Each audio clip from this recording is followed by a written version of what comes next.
GAC, Precal12, how we doing? What's up in the hizzy? It's Coach Jay speaking. Hope you're having a great, fantastic evening.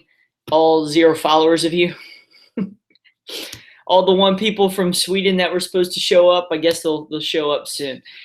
This is Coach Jay. Again, this is study session 4.1 to 4.4. We're going to go through this today, 4 sections of the review.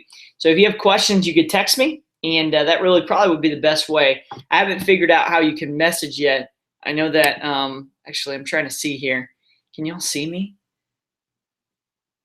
Perfect. I think you can, yeah, I think you can ask questions on here. Perfect. There's 3 viewers right there.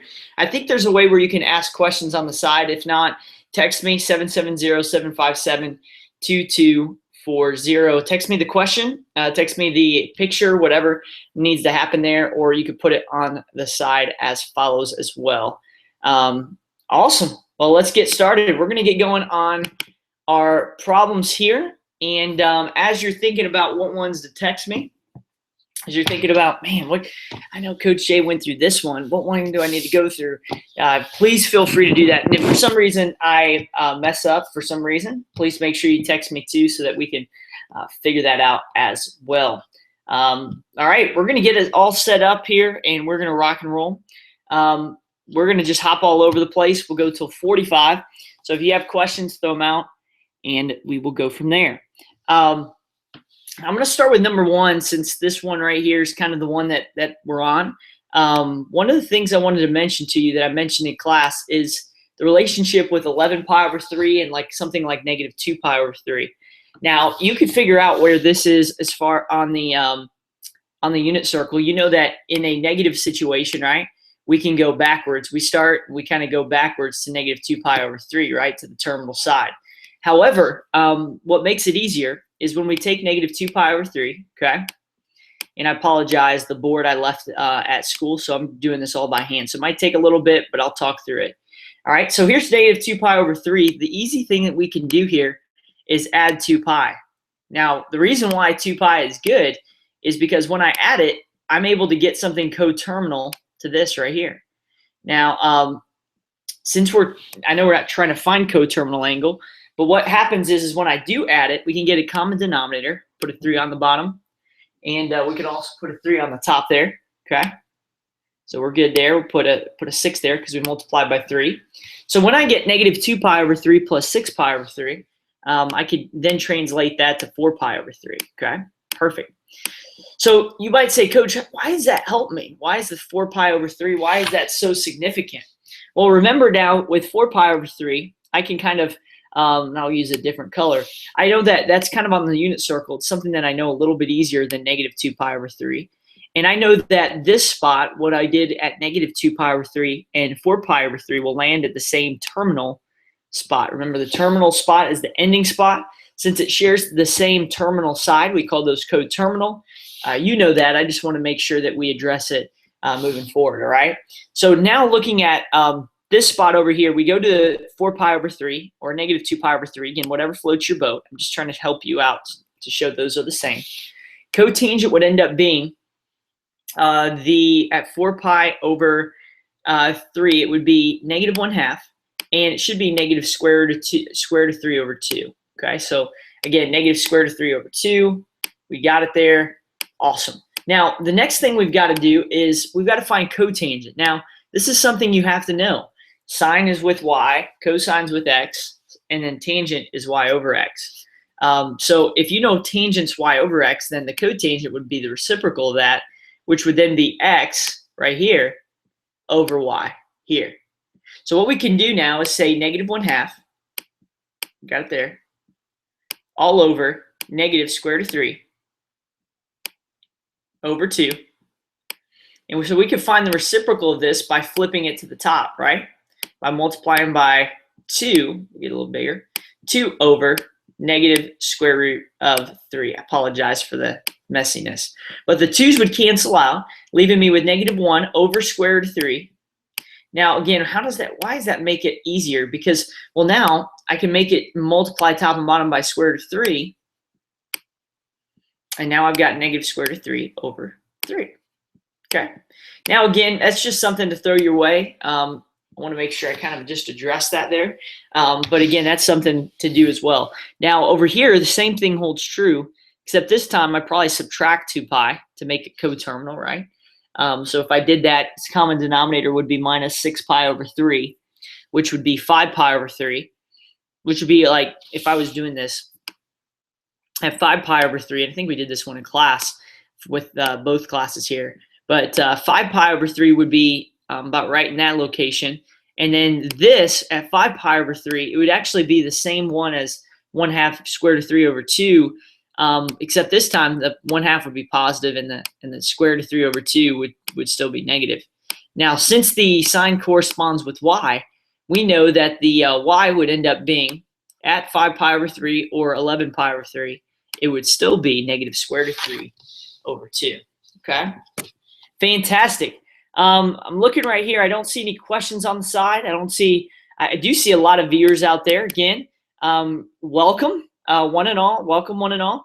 I'd love to also just hear you. If you have a question, or just sometimes I'll throw a little shout out there into the YouTube world. You don't have to, but that may be, maybe you need some fame with all the followers that are watching this podcast. So if you need that or want to shout out to your mom for her birthday, feel free, and I could see what I can do there.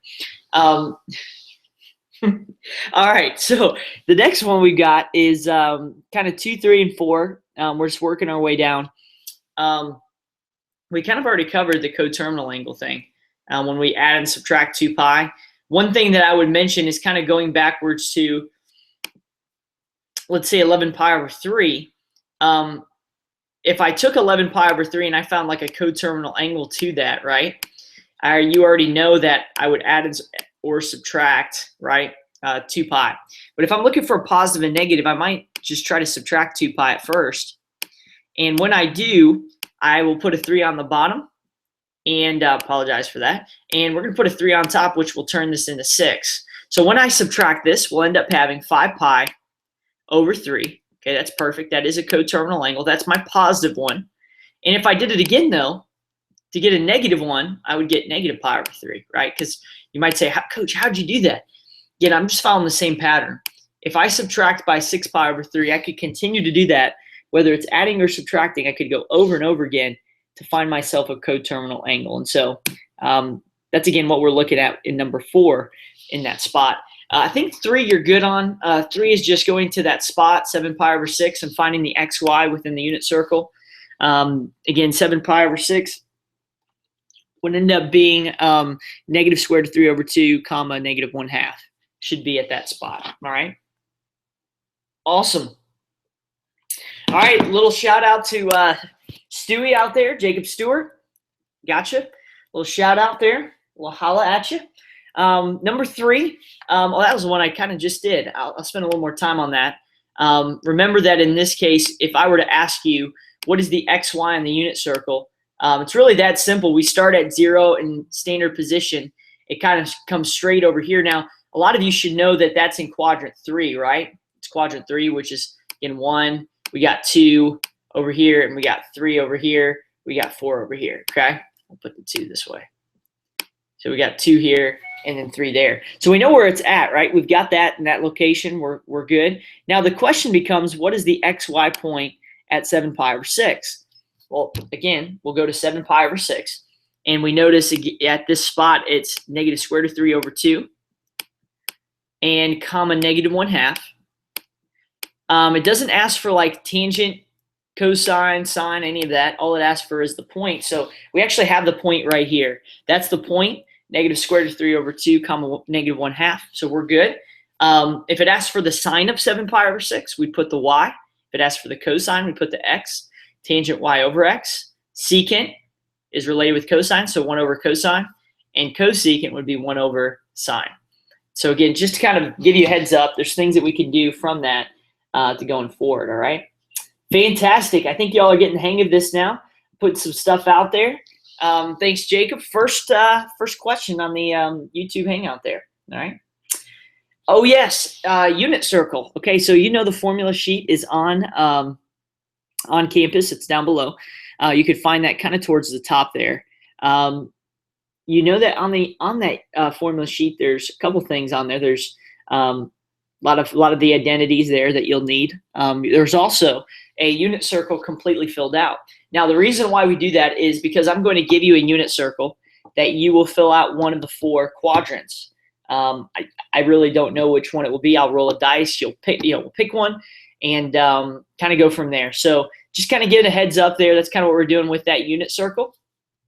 So again, just kind of a heads up there. So you'll do that first, but then after you finish that one quadrant, then you'll have the rest of it so you don't mess up on other parts in case you did mess up on the one quadrant there. Great question. Got questions galore. This is good stuff. All right, throw them out there. If you got questions, I've got answers. Again, you can contact me there. Other than my Sweden followers, feel free to throw them out there as well. I'm just going to kind of spice them in here. You feel free to let me know. If this is helpful or not. Please let me know, and we'll go from there. Number 7 is a good one. We went through this one in class, but it is one that will be on the test that maybe some people struggled with. The formula that we have is S over R equals theta. Okay. So remember a couple things. S stands for arc length, R stands for radius, and theta stands for our measurement of our angle in terms of radians. Now that's very important because I'm going to get a lot of people tomorrow, and I'm guaranteeing you some people will end up messing this up. Okay. Oh yeah, a little shout out to Sophia real quick, and we will do number 9. I'll be right there, Sophia. Absolutely. So what I like to do is, knowing this formula, I'll give this to you. I know that the length of the arc, okay, the length of the arc is the S. That's what we're talking about. The radius is 7, okay, radius is 7, and the angle measurement's 135. So first thing is, we know that the R, we can kind of cross that out. We know that the R will end up being 7 there, okay? Now, as far as theta goes, theta is 135 degrees, okay, 135 degrees. And we can take this and actually multiply by pi over 180, okay? We're going to multiply that out. Now, a couple things with that. We know that we can reduce this down. We could divide by 5. We could go forward. You could also see this on the unit circle. That may help too. You could also just kind of go to the unit circle and use that. But when I reduce this down, I think I can actually divide by 45. And when I do, I'll get 3. When you reduce it down, it should be 3 and 4 when you put it down there, okay? So what we have now is 3 pi over 4 is what goes in for theta. So we're going to put 3 pi over 4 in. Now, once I solve for what S is, we're going to multiply this by 7. The reason why is we want to get S by itself. So when I get S by itself, I multiply by 7. We multiply cross to get 7 times 3 pi, and then I divide that by 4, and that's how I would get my value. So it would be 21 pi divided by 4, and you should get exactly what your value would be there, okay? Fortunately, I don't have that. I don't have a calculator on me. I could tell you, actually I do. I'll do that right now just in case. Let's make sure I'm going down. It's going down for real. Let's see here, 3. Tell you what, this is epic right here. Podcasts, it's good stuff. Good stuff. Appreciate y'all for being here. I really do. Don't take that for granted at all. All right, so when I do that, I get 16.49. Hopefully that's what you got. So 16.49, and we're talking in terms of, actually it doesn't tell us.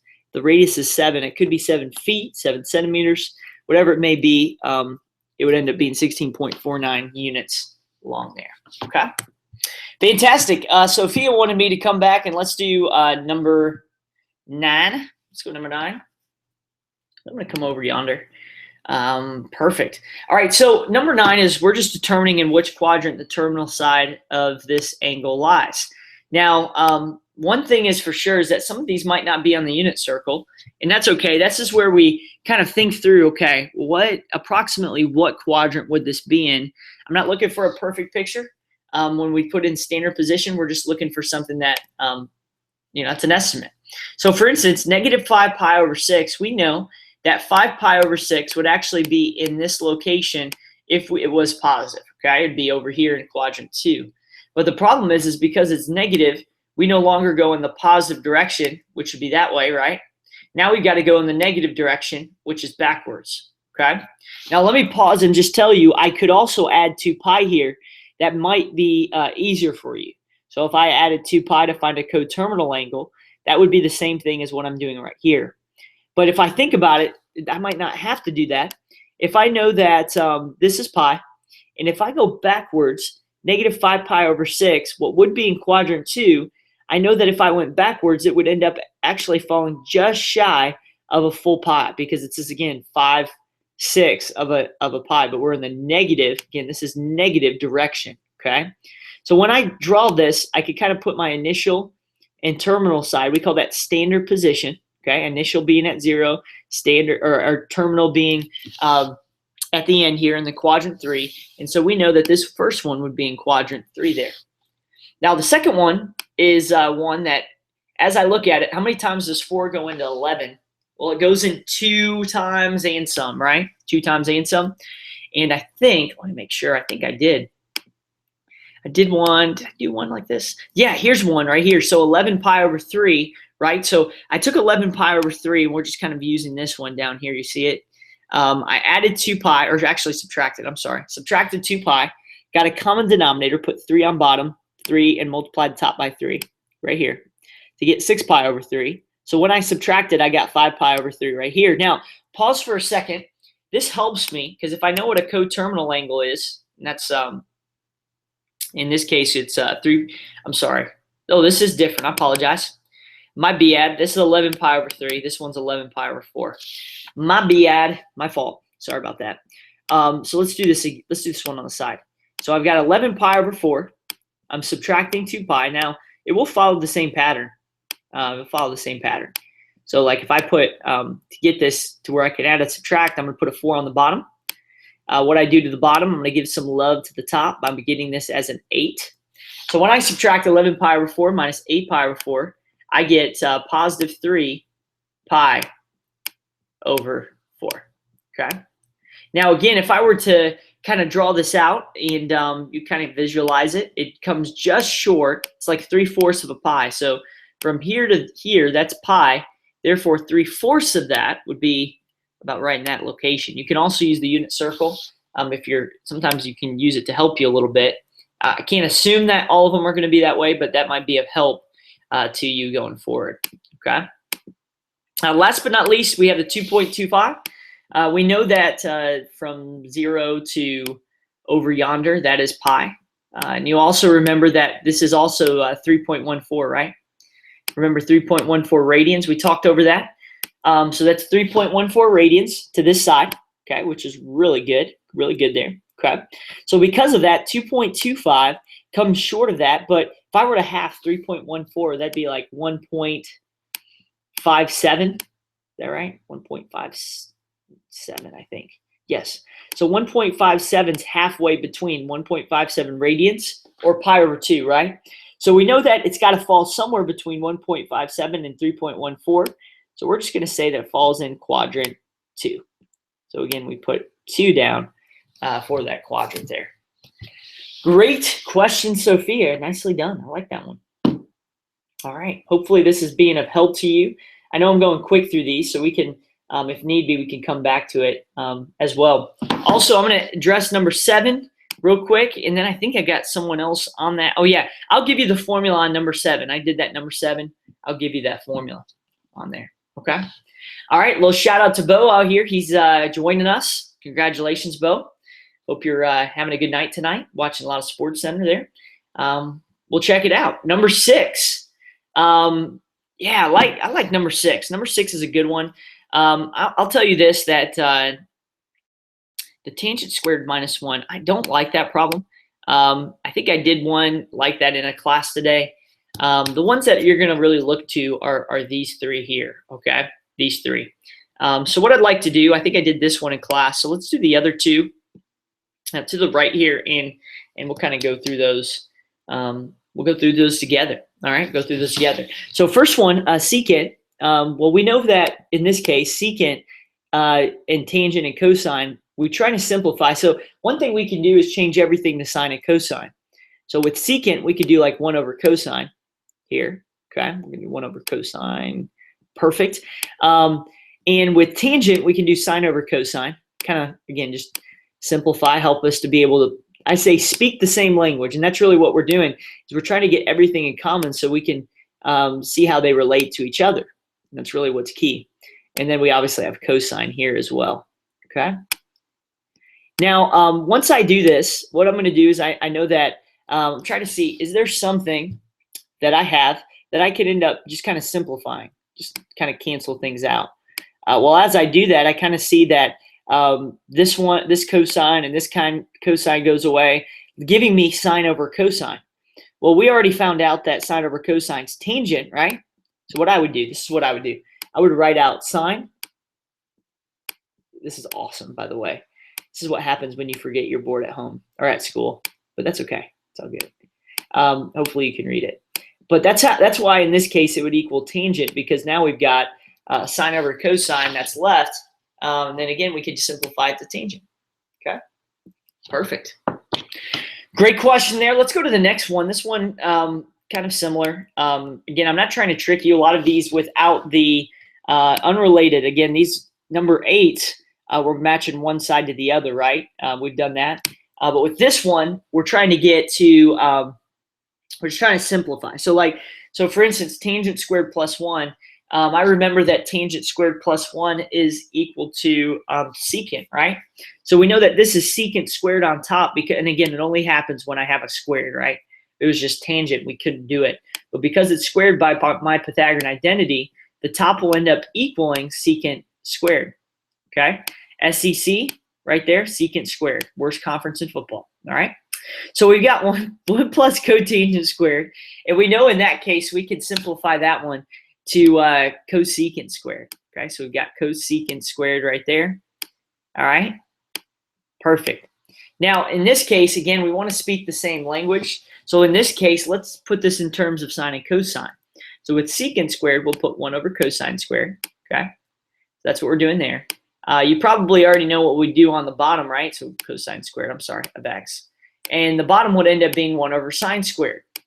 Now, just like we did before, if we have a fraction over a fraction, we flip the bottom to the top, find the reciprocal. And when I do that, I do sine over cosine, or I would get sine over cosine squared. And I would even show that next step. But for sake of room and because I write it out, I get sine over cosine squared, which would equal tangent squared, okay? Again, that's what you should get right there. And I'll put my x right back in, and we'll be good. And that's how I get my answer in simplifying, okay? These are harder because you don't know how far to go. That can be a little bit tricky. But again, that just goes as far as you possibly can. And I can always go back and see your work and kind of get points back based on what you did there, okay? All right, number 12. Number 12 is a very good one, okay? Number 12 is a very good one. In fact, in class, I think we did one where I said, okay, sine of negative theta, what is that going to equal there, okay? And then I also said, if you remember, kind of another one, is what is the, and I'll even give a different one on this one, what is the cosine of 90 minus theta? Again, these are going to be on your sheet. It's on the back side of the formula sheet there.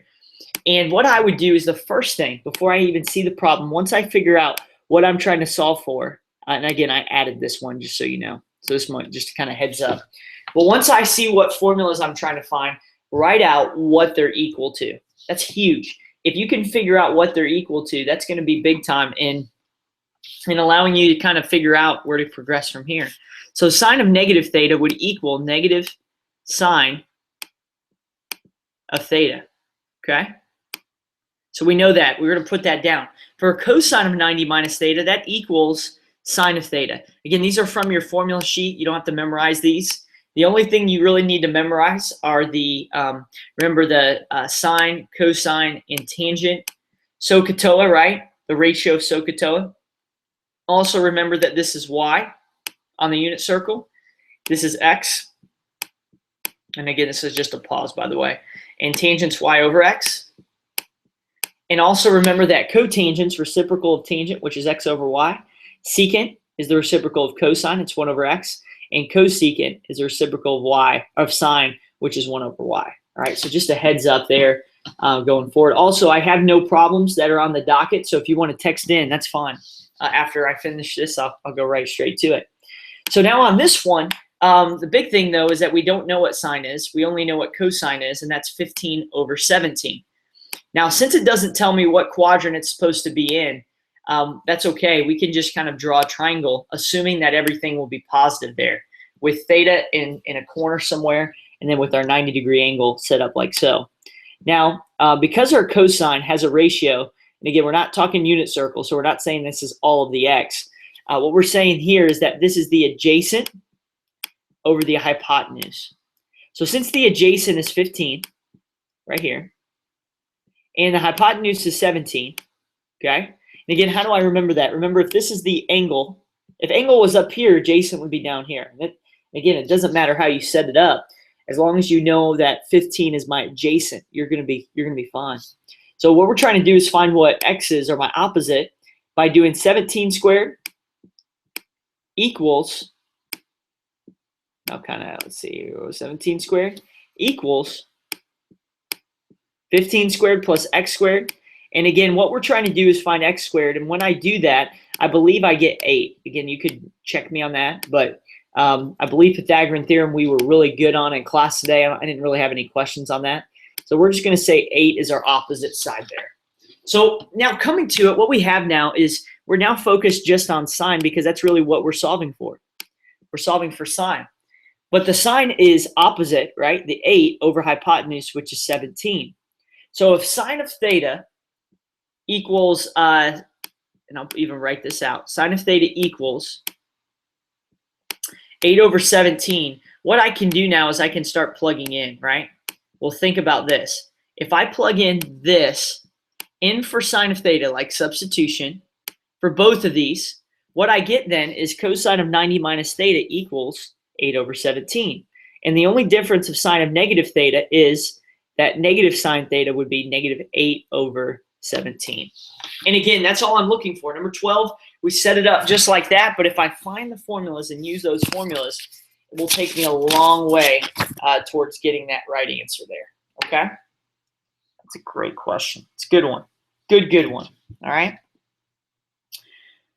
Alright, you have any other questions out there? I know, for instance, the setup on numbers 10 and 11 are ones that may be a little bit tricky. 11 is a little easier because it tells you what quadrant we start at. The only difference here is that we have our opposite and we have our hypotenuse. Just kind of a heads up, make sure that hypotenuse is always positive. So it has to be that the 3 is negative, right? So just giving a heads up there. So we could do this. Let me do this one on number 10 just to give a heads up here. Remember, all short teachers care, and do they ever? I do care, okay? I do care about y'all. I hope y'all dominate this test tomorrow, okay? I really do. The negative 3 over 5 is opposite over hypotenuse, like we said earlier. The only difference here is that tangent is positive. Now, anytime it says tangent's greater than 0, we can assume tangent will be positive, right? Because it's greater than 0. So if that's true, then the two ones that we can have are quadrant 1 or quadrant 3, okay? And what we can look at then is the fact that since sine is negative, well, it can't be here, right? Because all of them are positive. So because of that, the one that has to be at is quadrant 3. So in quadrant 3, we've got our triangle. Again, it's always connected to the x-axis as well as the origin. Okay, you know that. You've done this. And so I've got theta here. Okay, perfect. Opposite would be 3, opposite from theta. Hypotenuse is 5. And remember that 3, and I think I missed one even in class today. Just be careful. That 3's got to be negative, right? And I think it's a 3, 4, 5 triangle, so we're going to put 4 here. If you don't remember that, you could use Pythagorean theorem to solve for x. Negative 3 squared plus x squared equals 5 squared. And just be careful when you do Pythagorean theorem. Put this in parentheses, please. Do not do this in your calculator. Don't put negative 3 and then square it, because that's going to give you negative 9. And when you plug it in the formula, it's got to be positive. So put that in parentheses. So -3 in parentheses, and make sure you square it after that, which will give you the 9 if you use your calculator. A lot of them you shouldn't have to, but just a heads up. So then after that, they say find all 6 trig values. We've already found one in the sine, but then you could find cosine of theta, which would be -4/5. Tangent would be 3/4. And then secant, cosecant, and cotangent, we would find the reciprocal for within those values there. Okay? All right, we are rocking, y'all. This is awesome. Trying to see here. This one right here is very similar to the one we just did over here. It's actually the same one. The only difference is instead of like finding sine of -theta, you just know that it's 15, 17, 8, right? And you're just going to find these 3, cosecant, secant, and cotangent. I would find all 6. That way you have the 3, you can flip them. And I guess it does say up here it says find all 6, but you could do all just these 3 since that's bolded there going forward. Okay. Does anyone have any other questions? I've kind of gone through, just kind of spiced them in there. In these ones, make sure that you want to match up the left side to the right side. Okay. What I mean by that is like, look at this one here. We know the hardest side is the left side.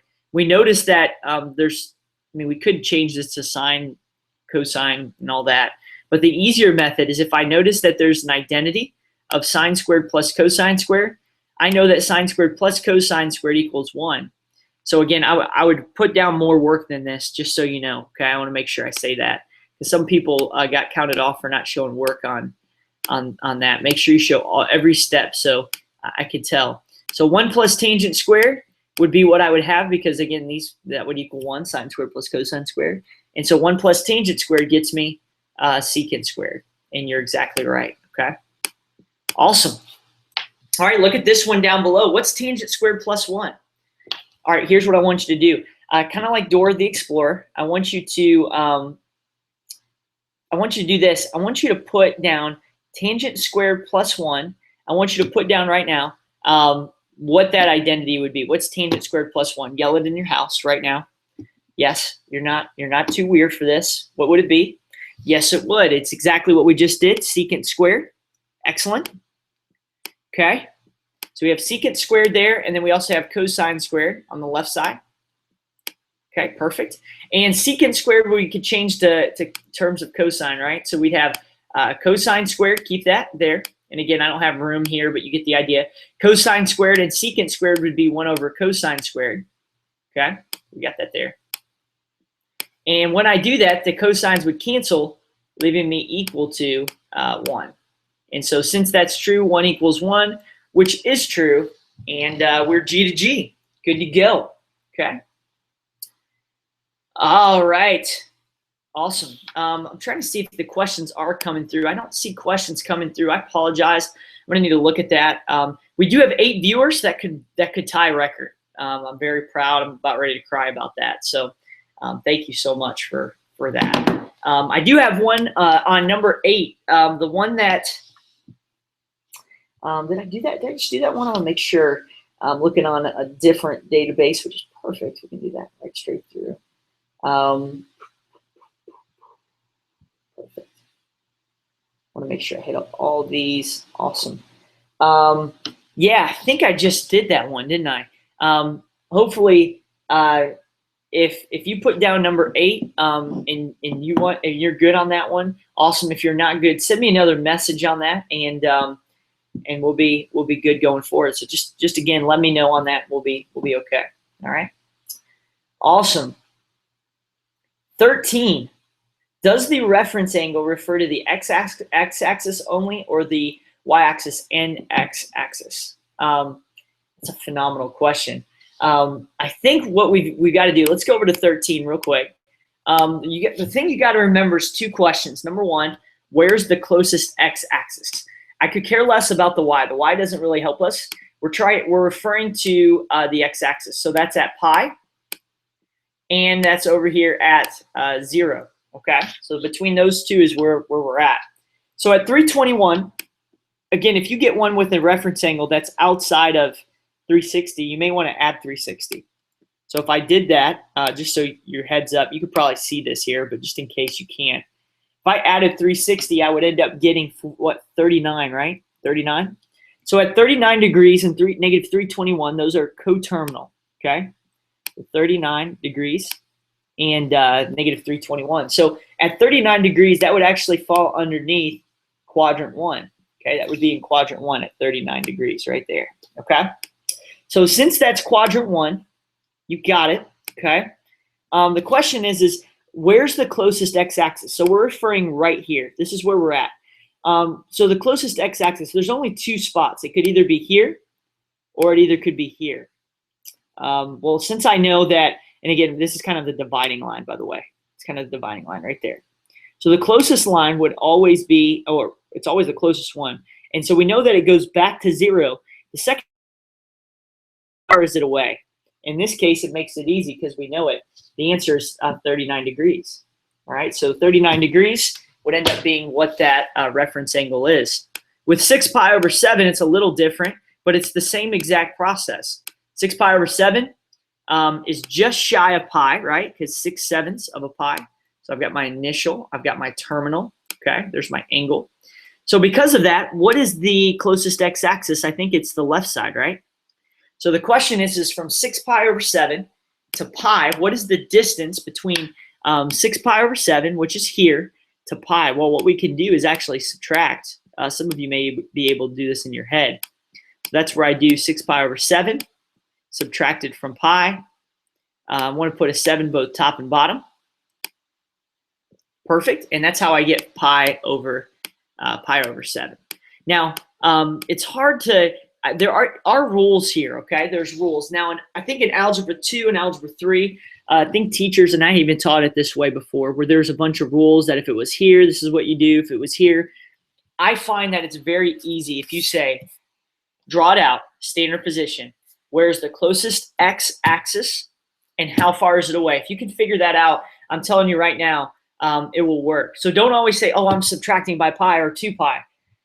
It might be the case, but might not always be the case. So that's why look and see. Like this is a good example. If I took 180 and subtracted 39, I would get this angle right here, right? This one. Well, that would be incorrect because the closest x-axis is 0. And again, I can just look at it and see it. So don't overthink it. If you have those 2 questions, what's the closest x-axis and how far is it away? I think you'll find that you'll do really well. You'll do really well on that one. All right.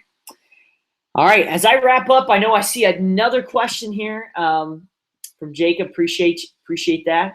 I'm going to go to this one, number 5. If you have another one, throw it out there, and we can look at it together. Remember on this one, very similar to kind of a lesser version, really, of I'm trying to see where we're at. Where's that one? This might not be. I know I had it. We did it right here. Kind of a lesser version of number 10. So kind of like this, except this time it's just kind of given in a different way, but kind of the same idea. Hey, shout out to Lexi right there. Just want to throw it out there. Again, I just want to make sure if you want to shout out, throw it, say, hey, coach, shout out to me. So I don't want to embarrass anybody or anything. I know who y'all are. I appreciate you putting the fact that you're out there and texting me. I love to know who's in the study session and who's showing up. I hope this has been helpful. Y'all are doing amazing. Man, it's totally worth it. When y'all do this and you actually show up, man, it is worth the time at home to be able to help you out. So again, I'm all in your corner, know that. And by the way, tomorrow, while I set this up, tomorrow I will be there in the morning from 7:15 to 8. Just a heads up, you may want to be there early just because it's kind of a 2 test between Algebra 3 and Precal. But I'll bounce back and forth. And I think Lexi said it. Lexi said it earlier. Algebra 3 is doing kind of the same thing, just maybe a little bit kind of on a lower level. We take it a step above. So again, that's just giving a heads up there. All right. Perfect. All right. So we know it's in quadrant 4. That's why I set up the triangle while we were talking there. The next thing I've got to do is kind of find y equals mx plus b. So what we want to do is have negative 2y equal to, and this is where we're going to add 3x, okay? So we're going to take that to the other side. All right, we're going to add 3x to the other side. So we've got 3x over on the right. Okay, we got that there. And now we're just going to divide by -2. Now, before we had, like, in the previous one, we had, like, what is sine of theta, and we kind of did the ratio, and that was it, right? Well, in this one, it's a little different. This time we're going rise, and the next one is over my run, okay? Rise over run, okay?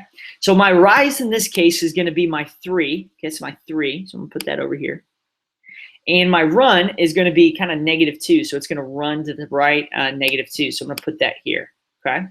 And you might say, Coach, how do I know that? Well, again, rise is up and down, run is left and right. What I like to do is just kind of, wherever it is, you kind of have an idea. So like if it's in quadrant 3, you know that both will be negative, right? Because I go left and down. If it's in quadrant 2, it goes, the x will be negative, y will be positive. So just use common sense with the signs. It'll match up, but just be careful, I guess, is what I'm saying. Okay. Let's see. Is it -3? 3x divided by -2. -3 and +2. I'll hold up. Did I mess that up? 3x divided by -2. Did I mess that up, y'all? I think I got that. I think I got it right there, but I could be wrong. I added 3x to one side, right? I want to make sure. Maybe it's different on your sheet, so check me on this. So when I add 3x, someone just texted me and just said, "Hey, Coach, could you check that?" And so I think we're good. So I messed it up. So if I add 3x to each side, right, I get -2y equals 3x. Y'all follow me? Okay. So if I divide by, oh, I see what I did. I'm sorry. This is exactly what we were talking about, and it's down here. I apologize. Yes. Okay. Excellent. So what I got caught on is the fact that this should be +2, right? And this should be -3. Excellent. Okay. That's exactly right. So, and thank you so much for checking me on that. That's awesome. So we go +2 to the right and 3 down, and you see it right there. Perfect. So now what we have is, so I've got 2 squared plus -3 squared. And again, this is where we leave it in terms of parentheses, right? And that's where I get 4 plus 9. Okay, 4 plus 9 there equals c squared.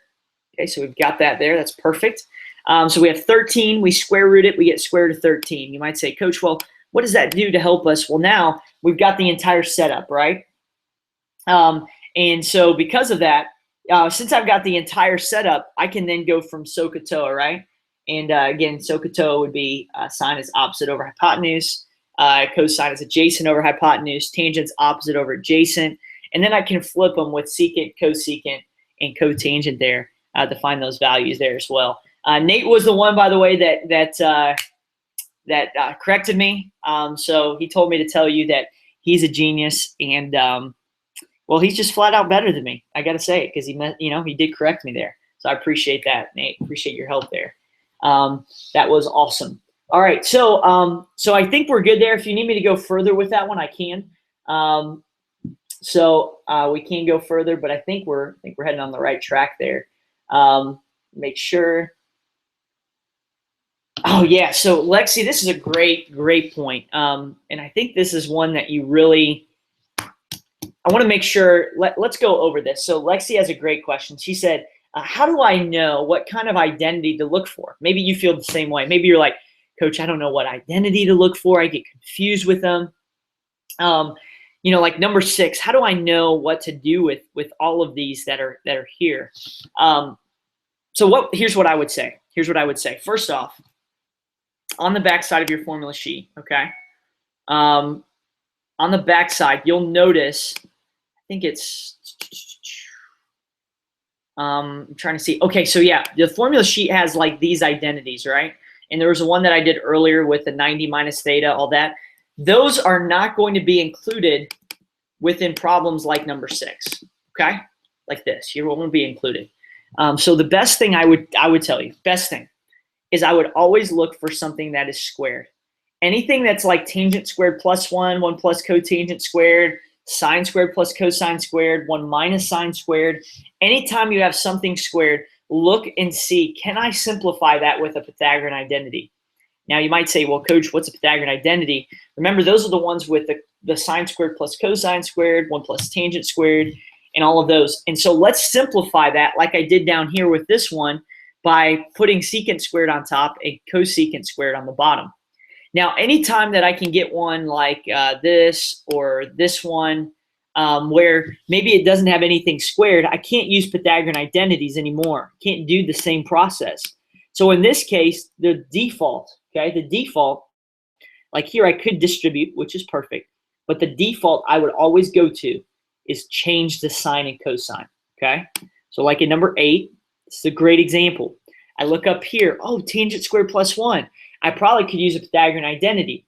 Once I do that, then I could maybe look to see if I could change the top in terms of sine and cosine, and then also the bottom as well, all right? That's what I would do. That's a huge key. So like right here, I see 1 plus tangent squared. Perfect, I can change that. Once I got to secant squared, I noticed that cosine squared and secant squared were back to back or multiplied. So if I turned it into terms of sine and cosine, which I did, I was able to cancel to get a value of 1, okay? Here's the thing, show work, show work, show work, all right? Battle. Make sure that you kind of problems that are gonna grind out a little bit, might take a little bit. Work at it, and I think you'll find that, that you can get it, that you can do it, all right? Fantastic. As I wrap this up, I think that is it. I know it's 45 and I've got to get to some family here. Man, I care about y'all, love y'all a lot. Hope studying goes well tomorrow morning at 7:15 to 8. Come on by and we'll check out some more problems. Again, the earlier that you come, I try to kind of keep it in line so I help those that are here earlier. But feel free, come on in and at least listen or ask questions, and we'll kind of go from there. Other than that, again, if you have further questions, let me know.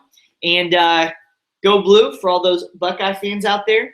And we'll touch base tomorrow. Hey, have a great day, and we'll see you.